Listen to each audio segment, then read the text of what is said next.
sospecha, en particular para pacientes que están con alto riesgo. Cuando estos sujetos van a presentar síntomas o signos de lo que es la insuficiencia cardíaca, deben realizarse lo que son las pruebas de laboratorio adicionales, que son las que les voy a mencionar ahora. Las pacientes con insuficiencia cardíaca de inicio reciente y aquellas con una insuficiencia cardíaca crónica y descompensación aguda deben someterse a estos estudios. Nosotros tenemos que enfocarnos más que todo en la estudio de telemetría hemática completa, tenemos que pedir los electrolitos en sangre, nitrógeno ureico sanguíneo, la creatinina sérica, tenemos que pedir lo que son las enzimas hepáticas y análisis de orina. En pacientes pues selectos se realiza lo que es la valoración de la diabetes mellitus, que aquí pues nosotros pedimos lo que es la glucosa sérica en ayuno o prueba de tolerancia a la glucosa oral. Y en una dislipidemia, nosotros lo que vamos a pedir es consultar el perfil de lípidos en ayuno. Y una anomalía tiroidea, pues que vamos a pedir lo que es la concentración de hormonas en la célula de la tiroides. Básicamente en un electrocardiograma pues siempre la pedimos. Siempre lo principal cuando llega un paciente con una insuficiencia cardíaca, tenemos que ver cualquier tipo de problemas, cualquier cardiopatía, nosotros pedimos un electrocardiograma y aquí vamos a ver las dos derivaciones. La mayor importancia de este estudio es que valoramos el ritmo cardíaco, ¿verdad? Establecer la presencia de la hipertrofia del ventrículo izquierdo, un antecedente de lo que es un infarto de miocardiopatía.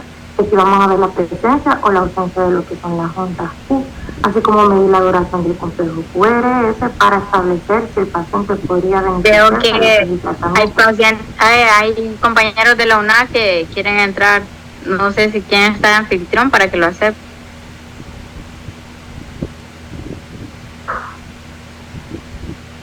Ya, doctora, ya se están uniendo.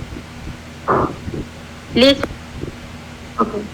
Entonces lo que estaba mencionando es que esto podría beneficiar si el paciente podría tener su tratamiento de resincronización. Un electrocardiograma normal prácticamente va a excluirnos de una disfunción sistólica del ventrículo izquierdo. Tenemos la radiografía torácica, y vamos a ver en la radiografía torácica. Aquí nos va a permitir más que todo valorarnos estructuras torácicas, podemos ver lo que es la vasculatura pulmonar y la silueta cardíaca. Sin embargo, tiene un poco uso en el proceso diagnóstico, pero en los pacientes con insuficiencia cardíaca aguda tienen evidencia de lo que es una hipertensión pulmonar, un edema intersticial, podemos ver un edema pulmonar o combinación de estos, pero la mayoría de los pacientes con una insuficiencia cardíaca crónica no va a presentar lo que son estas manifestaciones. Y la ausencia de estos datos, más que todo en estos pacientes, nos puede reflejar el incremento de la capacidad de los linfáticos para lo que es eliminar el líquido pulmonar intersticial. Ahora, la valoración de la función del ventrículo izquierdo, pues son estudios no invasivos de imagen. Aquí que vamos a incluir va a estar más que todo la ecocardiografía, que esto nos permite confirmar el diagnóstico y optimizarnos el tratamiento. Nos va a cuantificar lo que son las alteraciones de la función sistólica y diastólica del ventrículo izquierdo, el grosor de la pared muscular, la función valvular y el grado de lo que es la hipertensión pulmonar. Aporta además también una importante información pronóstica. La prueba más útil, utilizamos la ecocardiografía bidimensional con Doppler. Como les había mencionado, nos proporcionaba la data semi-cuantitativa de lo que es el tamaño del ventrículo izquierdo, porque ahí miramos, básicamente nos permite ver el grosor y todo lo de la pared muscular.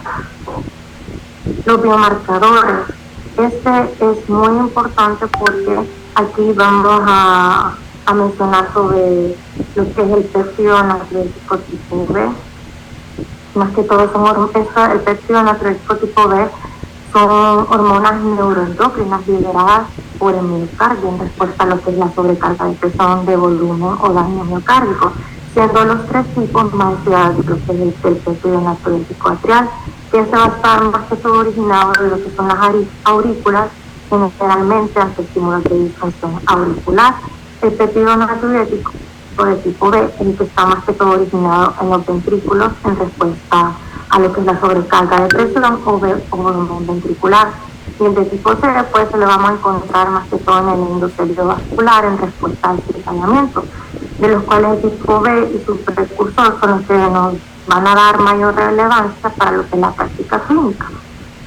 Los tres son los momentos más claves en lo que es la insuficiencia cardíaca, donde tienen un especial valor en su cuantificación durante el diagnóstico, el pronóstico y la detección preclínica de lo que es la insuficiencia cardíaca.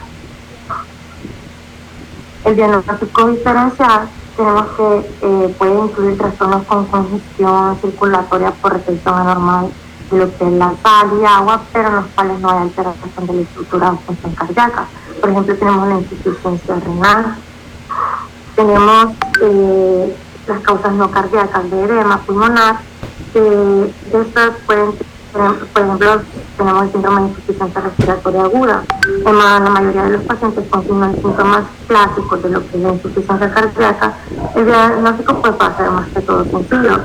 Incluso los médicos podemos ser expertos quizás en ver diferenciar lo que es la disnea, que se origina de causas cardíacas y pulmonares, porque aquí tenemos que hacer hincapié de cuando nos llega un paciente con disnea, ver si es algo pulmonar o cardíaco. El tratamiento. Con el tratamiento, pues el objetivo más que todo incluye el control de lo que es la congestión y estabilización de lo que es la frecuencia cardíaca y de la presión arterial, así como de esfuerzos para mejorar lo que es la tolerancia al ejercicio. Aquí tenemos lo que es la insuficiencia cardíaca descompensada aguda. El primer principio del tratamiento de estos pacientes es identificar y corregir esos factores desencadenantes de la descompensación. Es necesaria su identificación para nosotros poder hacer el manejo de la nueva herencia del tratamiento y el uso de lo que son los fármacos como los antiinflamatorios no esteroideos, los que son estimulantes cardíacos o las preparaciones herbularias, que van a incluir más que todo los de regaliz, los que tienen efedrina, las cuales están prohibidas en varios lugares de la comunidad. Cuando sea posible corregir lo que es la arritmia, controlar la frecuencia cardíaca o establecer el ritmo sinusal en pacientes que vengan con fibrilación auricular rápida, esto más que todo, utilizamos más que todo los correlacionamos con factores como la hemorragia activa en el esquema relacionado con la demanda. Ahora vamos a tener más especificidad con estos tipos de tratamientos. Aquí les puse un cuadro más que todo donde habla de la anatomía patológica y sus factores de riesgo y cuáles van a ser los posibles fármacos que van a ser relacionados. Esto es más que todo la fisiopatología, este cuadrito de los principios terapéuticos que me van a mostrar dirigida al caso de lo que es insuficiencia cardíaca con conservación de lo que es la fracción de eyección. No sé si los menciono todos, pero lo voy a mencionar un poquito más adelante. Bueno, pero sí, o sea, es importante que conozcan a grosso modo cuál es el manejo de la falla cardíaca. Básicamente, el manejo de falla cardíaca puede variar, pero por ejemplo, deben de preguntarse, es una falla cardíaca aguda, o sea, en la etapa aguda, los diuréticos, el apoyo diurético cobra un poco más de relevancia, ¿ok? Y ya para lo que es el manejo crónico de falla cardíaca aguda, hay ciertos pilares de tratamiento que debemos utilizar y va a depender mucho de qué tan disminuida está la fracción de eyección del paciente, ¿ok? Entonces, bueno, en la etapa aguda en general, el enfoque, como les digo, es disminuir los signos de sobrecarga hídrica y es por ello que los diuréticos en esta etapa cobran mayor relevancia, ¿ok? También el paciente deben ustedes de mantener en normotenso al paciente, ¿ok? No siempre el paciente, o sea, hay diversos perfiles de pacientes en falla cardíaca. Tenemos el paciente que le llega hipertenso, ¿ok? Y con signos congestivos, por ejemplo, este es un perfil. Este perfil suele tornarse un poco más fácil ¿ok? Porque en este tipo de pacientes podemos manejar altas dosis de diuréticos, ¿ok? Y como el paciente mantiene buenas presiones, podemos secarlo un poco más rápido, ¿ok? Pero tenemos luego el paciente que nos llega hipertenso y hipotenso y congestivo. Este prácticamente es el peor de los escenarios de un paciente con falla cardíaca. ¿Por qué? Porque si llega hipotenso o llega en choque cardiogénico, primero tenemos que iniciar aminas vasoactivas, ya que no tolera los volúmenes. Entonces tenemos que iniciar aminas vasoactivas, estabilizar la presión, ¿ok? Y luego, dependiendo de la tolerancia, usar diuréticos, pero tendríamos que utilizarlos con mucho cuidado porque la depresión hídrica nos puede perpetuar el choque y producir falla renal, ¿ok? Es importante también vigilar que el paciente no tenga datos de isquemia miocárdica aguda, ¿ok? Entonces la isquemia miocárdica puede ser una causa o incluso podría ser una consecuencia de lo que es falla cardíaca, ¿ok? Bueno, y ya lo que es eso, más que todo son como las cositas que deben de manejar o cuidar en la fase aguda. También que el paciente no esté hipoxémico, entonces deben de dar una terapia de oxígeno escalonado, ¿no? Y bueno, ya para el manejo crónico, ok, en general debemos de pensar o debemos de solicitarle un ecocardiograma para ver si la FEBI de este paciente está reducida.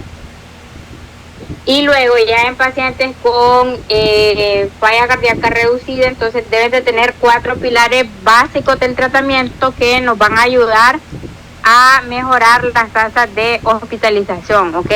Esos 4 pilares de tratamiento serían los beta bloqueantes, los ARNI, ¿ok? Los antagonistas de los receptores mineralocorticoides, ¿ok? Y los ISGLT2, ¿ok? Que serían los 4 fármacos indispensables que debe de tener un paciente con falla cardíaca, ¿ok? Bueno, entonces, puedes continuar. Okay. Entonces, para hablar un poquito de cada uno de ellos, tenemos los beta bloqueadores, que estos van a ser fármacos que nos van a frenar lo que es la hiperactividad crónica del sistema nervioso, mediante lo que es la reducción de la frecuencia cardíaca y una optimización de lo que es la relajación ventricular, disminuyéndome la mortalidad en pacientes con insuficiencia cardíaca de lo que es la fracción de eyección reducida. Dentro de estos agentes recomendados, pues tenemos el carvedilol, el bisoprolol, el metoprolol y el bisoprolol, y se recomienda para la disfunción sistólica del ventrículo izquierdo, asintomática con historia de lo que es un infarto de miocardio. Tenemos los vasodilatadores, que esto va a ser un tratamiento que más que todo nos va a reducir lo que es la vasoconstricción periférica desproporcionada, actuando sobre el componente vascular, al producirme una dilatación venosa, haciéndome más que todo una reducción de la precarga. En cuanto a lo arterial, me va a reducir lo que es la postcarga, provocándome un aumento de lo que es el gasto cardíaco. Se recomienda añadir también el tratamiento óptimo en pacientes como de raza negra que presentan una insuficiencia cardíaca avanzada de lo que es la fracción de eyección reducida, o en sujetos que no puedan tolerar lo que son los IECAS, los ARA2. Dentro de esos fármacos, pues podemos darles a eso la hidralacina y el vinagre de los isosorbides.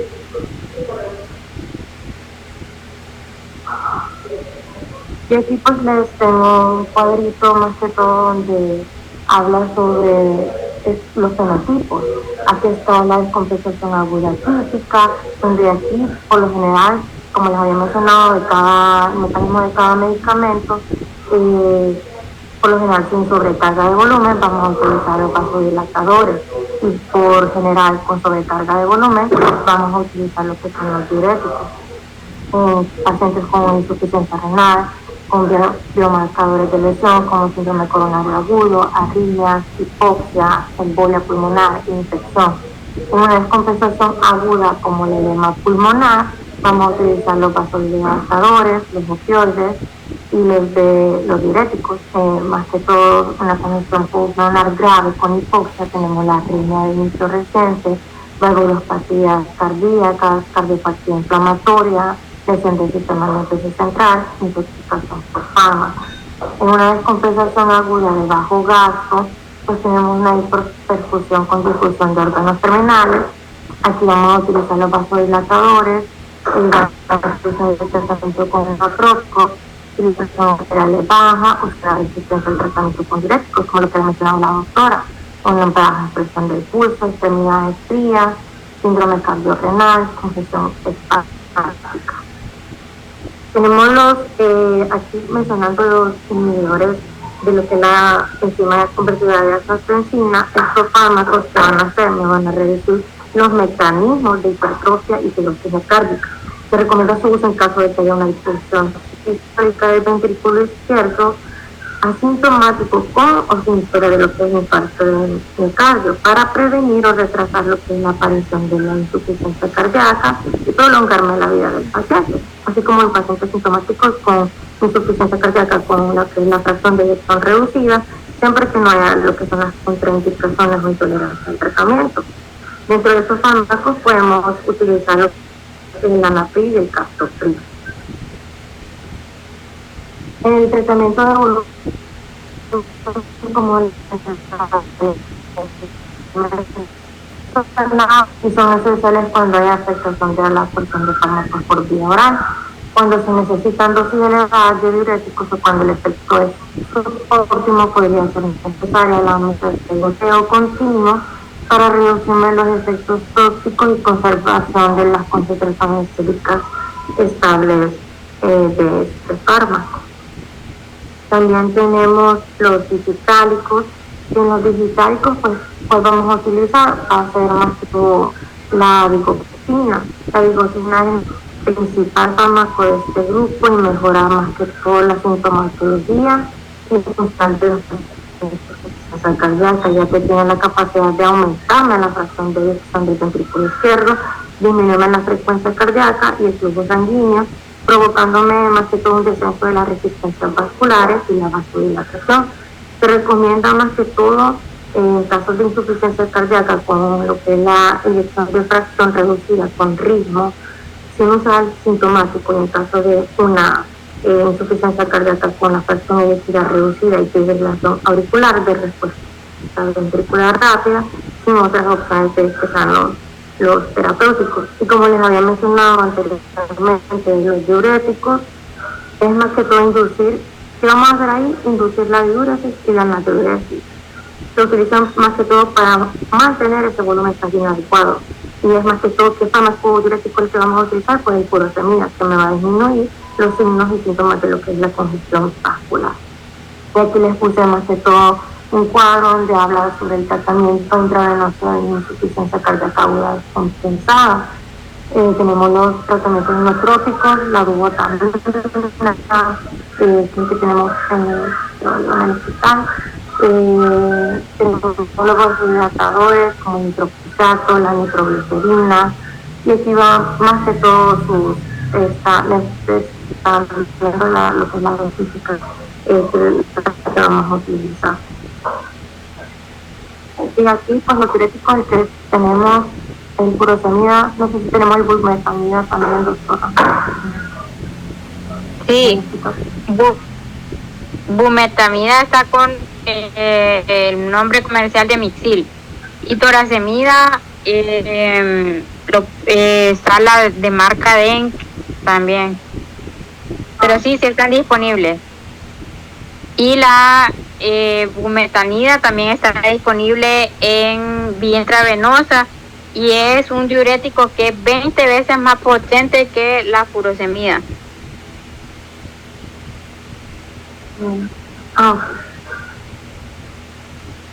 Entonces, en cuanto a la insuficiencia cardíaca con reducción de la fracción de expulsión, aquí pues el tratamiento es sintomático, evoluciona de un modelo terapéutico, como les había dicho, en los diuréticos y hemodinámicamente la dilución el tratamiento inotrópico, aunque en la era de las terapias modificadoras de esta enfermedad con autismo y neuro. Aquí les puse otro cuadrito donde habla sobre el tratamiento farmacológico y la actuación de ALE que da una insuficiencia cardíaca con la disfunción, las que les había mencionado, los inhibidores de enzimas, cuales vamos a utilizar el captopril, el enalapril, el tranmedacil. Tenemos también los antagonistas de los receptores de la angiotensina, que aquí va a estar el valsartán, el carbazatán. Tenemos los antagonistas de la aldosterona, que básicamente estos me van a reducir la hipertrofia y la fibrosis del corazón tras el bloqueo y los receptores para lo que es la aldosterona. Me va a disminuir la mortalidad y las hospitalizaciones por la insuficiencia cardíaca, mejorándome más que todo la calidad de vida y los parámetros de la disfunción diastólica, especialmente el uso de lo que es la esperinolactona y tenemos el eplerenona. Te recomiendo su uso con de fracción reducida sintomática a pesar del tratamiento con INVEGA, que es más un bloqueador beta-adrenérgico que el mencionado. Y además de los casos con una insuficiencia cardíaca sintomática, pues se da un infarto de miocardio agudo con inyección de fracción reducida. También tenemos los bloqueadores beta que les había mencionado, el disoprolol y los vasodilatadores arteriovenosos que utilizamos la hidralazina y nitrato de isopropila. Y no sé si tienen alguna duda o pregunta. Vamos a ver, no sé si tienen dudas o preguntas, pero básicamente cuando el paciente, como eso es básico que lo tengan en mente, cuando el paciente llegue en falla cardíaca aguda, hay que ver, lo primero, hay que ver el estado hemodinámico, o sea, ver si el paciente está hipertenso, está normotenso o si está hipotenso, ¿ok? Lo primero que tienen que hacer es ustedes tratar de normalizar la presión, ¿ok? Si le llega hipertenso, ¿ok?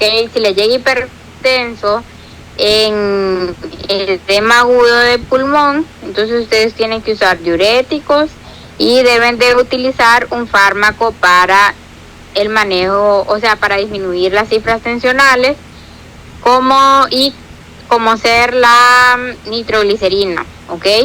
Luego, si el paciente está normotenso, entonces no necesitan utilizar un antihipertensivo IV y pueden jugar con la dosis de diuréticos IV. Si el paciente en general, si el paciente ya utiliza diuréticos, esto es bien importante porque si el paciente ya utiliza diuréticos y lo ha estado tomando, entonces ustedes pueden administrar de 2 a 3 veces la dosis basal de furosemida en forma intravenosa para tratar de compensarlo. Es decir, que si el paciente utiliza 40 miligramos y lo ha estado tomando, entonces ustedes podrían utilizar de 80 hasta 120, siempre y cuando la presión se los permita, ¿verdad? Y bueno, ya les dije que en los pacientes hipotensos, ahí ese es el perfil más difícil de manejar porque primero hay que ponerle aminas vasoactivas, normalizar la presión y utilizar dosis bajas de diuréticos porque si no lo vamos a depletar, le vamos a causar mayor hipopersión y vamos a predisponerlo a que se falle el riñón. Recuerde que son órganos que trabajan en conjunto. Ustedes lo sacan de la etapa aguda, que es en la cual el paciente está más congestivo. Entonces generalmente tratamos de secarlos en la medida de lo posible y luego hacemos un switch, ¿ok?, con los fármacos para control de largo plazo. Que, bueno, ya les dije que a grosso modo, generalmente el paciente debe tener esos 4 pilares. Se les dice los 4 fantásticos del manejo de falla cardíaca. E incluyen los beta bloqueantes, los ARNI, ¿ok?, bueno, o sea, los ARNI son magníficos para el manejo de la falla cardíaca. Los ARNI son los inhibidores del receptor de nerlipressina, ¿ok? Entonces, y aparte, bueno, ustedes lo van a encontrar con el nombre comercial de Vimada, que lo que tiene es valsartán, ¿ok? Que es un ARA, y tiene sacubitril, ¿ok? Entonces, ¿cuál es la desventaja de los ARNI? Los ARNI no todos los pacientes lo pueden comprar porque son costosos, ¿ok? Pero son mágicos para el manejo de falla cardíaca. Entonces, si el paciente lo puede comprar, le dejan un ARNI. Si el paciente no lo puede comprar, entonces ustedes pueden utilizar un IECA o un ARA2, ¿ok? En monoterapia. Y luego el segundo pilar son los ISGLT2. El tercer pilar serían los ISGLT2, ¿ok?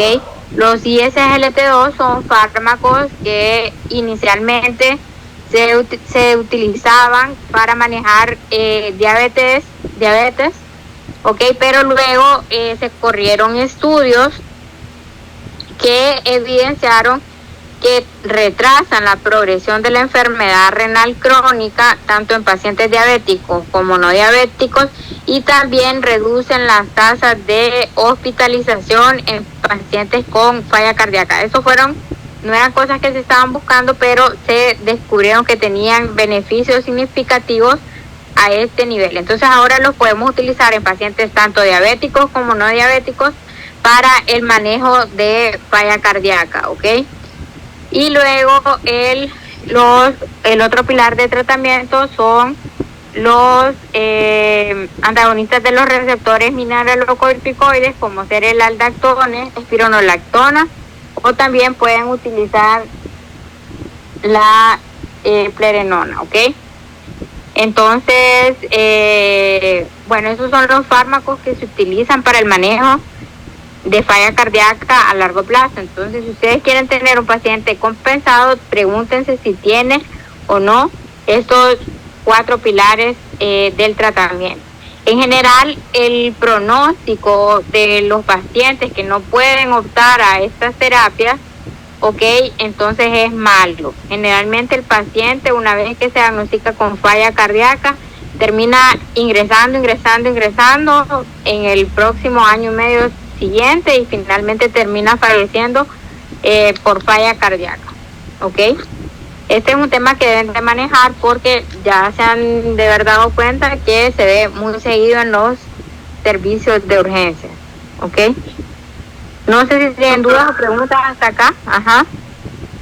Entonces los ARNI solo se utilizan, no solo estos se compran afuera y se son caros, ¿verdad? Sí, pero esos no están disponibles en el hospital. Pero en caso de que no hubieran, entonces se utilizan los IECA. Sí, IECA o ARA2, porque el ARNI lo que contiene es bueno, el que más usamos es Vimada, que lo que contiene ya es valsartán, o sea, ya incluye un ARA2, ¿ok? Y tiene sacubitril, ¿ok? Entonces, que ayuda a lo que es la inhibición de la neprilicina, ¿ok? Entonces tienen que utilizarlo y el paciente les va a mejorar un montón. Pero si el paciente no puede optar a un ARNI, entonces le dejan un ARA2 o un IECA, ¿ok?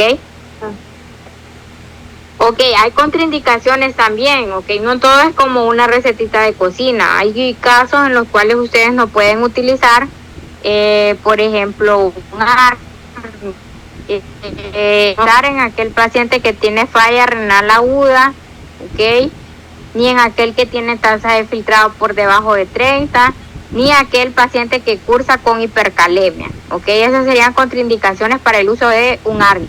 E igual el aldactone, ok, no deberían de utilizarlo si el paciente tiene tasa de filtrado abajo de 30, ni tampoco si tiene hipercalemia, porque les va a aumentar la hipercalemia, ¿ok?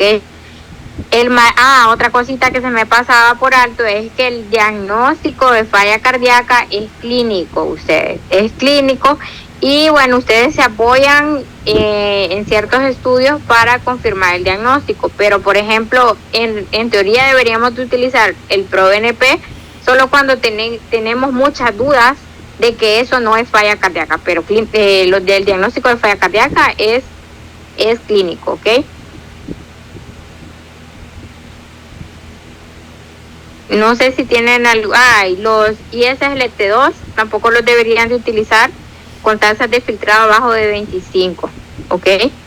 Los ISLT2 son Forxiga, los nombres comerciales dapaglifosina, el nombre comercial Forxiga, ¿ok?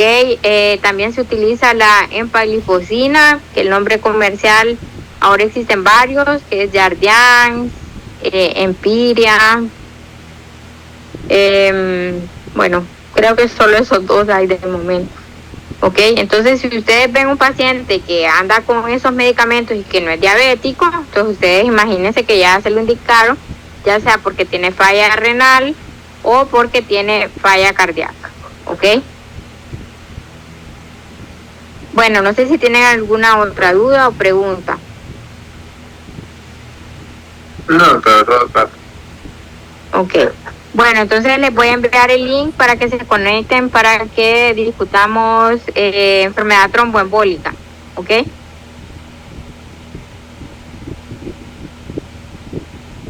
Listo, gracias, doctor.